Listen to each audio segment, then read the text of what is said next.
ৰাম হেন জানি সাবধানে শুনা সবে নৰে ও নাহি ধৰ্ম কৃষ্ণ কথা শ্ৰৱণ পৰে ৰাম তপ জপ যজ্ঞ মহাদানতী স্নান কৌটি ভাগ নুহে কৃষ্ণ কথাৰ সমান হেন জানি এই কথাটো জানি হে প্ৰভু কলায়কসকল অত্যন্ত সাৱধান চিত্তে কৃষ্ণ কথা শ্ৰৱণ কৰক। কৃষ্ণ কথা শ্ৰৱণতকে আৰু শ্ৰেষ্ঠ ধৰ্ম একো হ'বই নোৱাৰে। ভগৱানৰ গুণ শুনি আপুনি আহ্লাদিত হওক। ভগৱানৰ গুণ শুনোতে শুনোতে আপুনি ভগৱানৰ হৈ যাওক।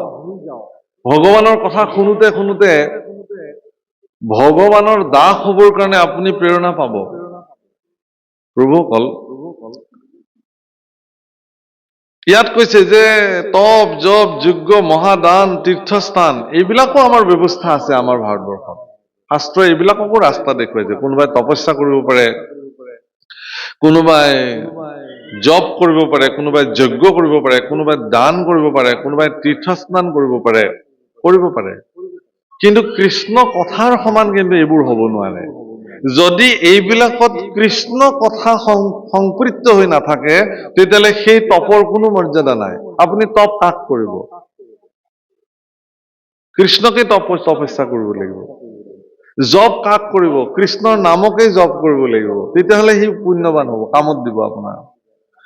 আপুনি যজ্ঞ কাৰ নামত কৰিব? যজ্ঞৰ কথা একাদশ স্কন্ধত বৰ্ণন কৰিছে, যজ্ঞ কাক বোলে। ঠিক তেনেকে দান কাক কৰিব আপুনি? প্ৰভুসকল দান এনেকুৱা এটা বস্তু পৃথিৱীত যে সি সোঁ হাতে দিলে বাওঁ হাতে গম পাব নালাগে। দান বোলে মই যে দিছো ডনেশ্যনটো, চিঠিত নামটো মোৰ ওলাইছে নে নাই? বোলে ওলাইছে, অলপমান চিনি পোৱাকে দিব লাগিছিল। নহয়, একদম হাইলাইট কৰি দিয়া হৈছে আপোনাৰ নামটো। বুজিছে নাই? সন্তুষ্টি লাভ ভাল। মোক মানুহে কিমান চিঠি ছপাইছা? বোলে ইমান। বোলে আৰু পইচা দিম, আৰু অলপ ছপাই দিয়া, আৰু বিলাই দিয়া, মানুহে জানক মই যে দান দিছো। এইটো দান, বুজিছেনে? কিন্তু প্ৰভুসকল দান ক'ৰ পৰা দিব আপুনি? দান দিয়াৰ অধিকাৰ আপোনাৰ ক'ত আছে? কি দিব আপুনি?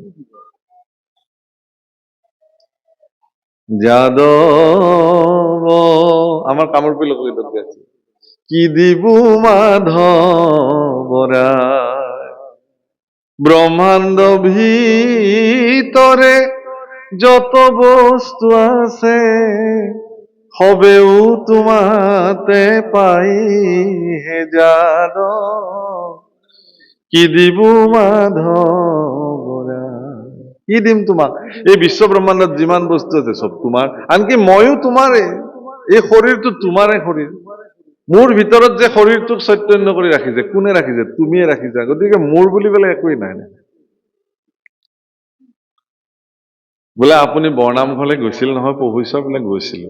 বোলে আপোনাক যে বহিবলৈ দিছিলে খুটাটো, সেইটো আমাৰ পৰিয়ালৰ পৰা দিয়া আছিলে। বোলে সেইটো মই নাজানিলো নহয়। বোলে কোনে দিছিলে? বোলে আমাৰ আজু ককাই দিয়া।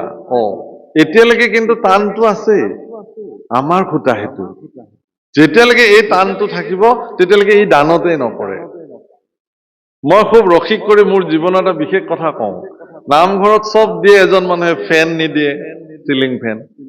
বোলে আপুনি ফেন, বোলে তাতকেও দামী বস্তু বিচাৰক, মই দিম। চিলিং ফেন মই নিদিম। কেলে? বোলে তাৰে পাখি কেইখনত বোলে নামটো, দাতাৰ নামটো লিখি থলে কোনে পঢ়িব? বোলে এইখন ঘূৰি থাকিলে, সেইখন বোলে পঢ়িবলৈ নাই কাৰো, বোলে ঘূৰি থাকিলে। গতিকে এনেকুৱা বস্তু এটা য'ত মোৰ নামটো দাতা বুলি লিখা থাকিব, মানুহৰ ধাৰণাবিলাক এইবিলাক। কিন্তু আপোনালোকক মই এই কথাটো কৈছো, কবিৰদাসে লিখিছে, মাংগো উচিছে যো দে খুচিছে আৰু কহে না কিচিছে। তেওঁকে খুজিব লাগে যিজনে অন্তঃকৰণে আপোনাক দিব পাৰে। আৰু কাকো নকয়।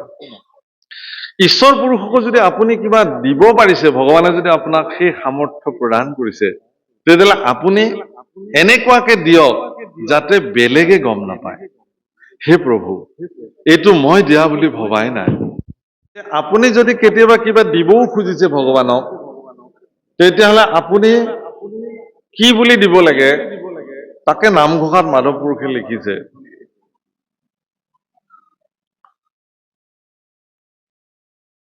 যে হে ভগৱান, মোৰ যিহেতু তোমাক দিবলৈ একোৱে সামৰ্থ্য নাই, গতিকে মই নিজকে তোমাৰ ওচৰত বিক্ৰী কৰিব খুজিছো।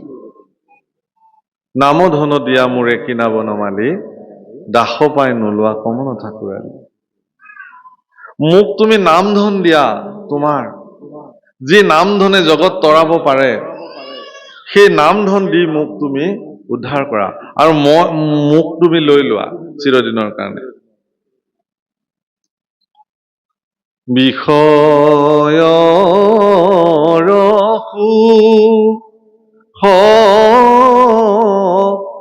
শুকৰ কহু পাইয়াৰে, হৰি পদ সেৱা মানবীবিনে নাই। নাম পৰম ধন, চিন্তহু মন ভাইয়াৰে, তনু চিন্তামণি বিফল হি যায়। আকৌ কৈছে, বিষয় কাছক লাগি মানিক বিকায়। প্ৰভুসকল, এজন খৰিকটীয়াক তেওঁৰ দুখ দুৰ্গতি দেখি ৰজাই তেওঁক এখন চন্দনৰ বাগান দি দিলে, আৰু তেওঁ কি কৰিলে, গোটেই গাল গছ কাটি ডেইলি খৰি ফালি খৰি বিক্ৰী কৰি শেষ কৰি দিলে। কাৰণ তেওঁৰ কাৰণে সেইটোৱেই মূল্য। এজনক আৰু গুৰুৱে চন্দন এটুকুৰ দিলে, কাঠ এটুকুৰ দি কলে, বোলে এইটো এনেকে ঘঁহি ঘঁহি যি চন্দন লেপন পাবা, সেইটো গাত ঘঁহিব লাগে, সৌন্দৰ্য বাঢ়ে, সুগন্ধি হয়, আৰু মন প্ৰফুল্লিত হৈ থাকে। তেওঁ কেইদিনমান ঘঁহিলে, ঘঁহি ঘঁহি খুব ঘঁহি ঘঁহি শিলত ঘঁহি ঘঁহি ললে। তাৰপিছত তেওঁৰ বিৰক্তি লাগিল, বোলে এইটোনো কিমান ঘঁহি থাকিম, সেইকাৰণে কাঠ টুকুৰা পুৰি পেলাই ছাই বনাই বোলে গাত ঘঁহি থাকিলে। একেই কথা বোলে, এইটো ঘঁহি ঘঁহি গুড়া কৰাতকে জ্বলাই পেলাই যেতিয়া ছাই হৈ গল, আকৌ পানীত সানি পেলাই মুখে গায়ে সানি লৈ আছে, যে কি হব? মানে ভাগৱততে লিখিছে এই উদাহৰণ, যে মলয়া চন্দনো কোনোবাই পুৰি পেলাই ছাই ঘঁহে, তাৰ ব্যৱহাৰটো নাজানে। গতিকে আপোনাৰ জীৱনত গুৰু প্ৰদত্ত যি নাম, সেই নামক বহুতে বিষয় সুখৰ কাৰণে ব্যৱহাৰ কৰে, আৰু বহুতে এই নামক তেওঁলোকৰ জীৱনৰ পৰম অমূল্য সম্পদ হিচাপে গ্ৰহণ কৰে।